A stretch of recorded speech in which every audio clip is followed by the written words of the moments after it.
सातारा जिल्ह्याच्या पश्चिम भागामध्ये सध्या मुसळधार असा पाऊस सुरू आहे। घाटमाथ्यावर पाऊस पडत असल्यामुळे धरणांच्या पाणी पातळीत देखील वाढ झालेली पाहायला मिळत आहे। सध्या मी वाई येथील कृष्णा नदीच्या तीरावर आहे। आज जर पाहिलं तर या ठिकाणी कृष्णा नदीच्या पाणी पातळीत मोठ्या प्रमाणात वाढ झालेली आपल्याला पाहायला मिळत आहे। या ठिकाणी आपण जर पाहिलं तर कृष्णा नदीच्या महागणपती मंदिराच्या लगतचा जो पूल आहे तो देखील जवळपास त्या पुलाच्या अगदी वरच्या बाजूपर्यंत पाणी पोहोचलेलं आपल्याला पाहायला मिळत आहे।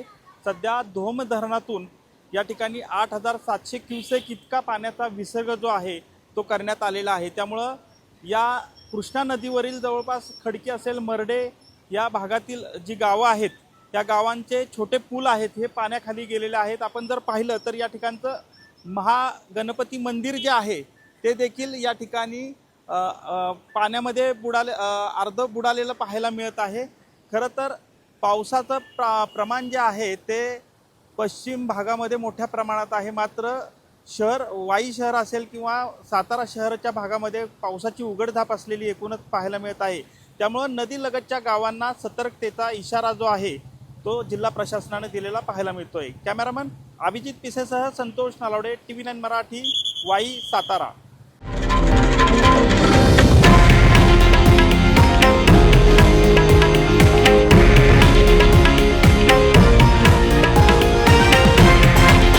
हे आहे देशातील नंबर 1 न्यूज नेटवर्क आणि आपण पाहत आहात TV9 मराठी, एकमेव।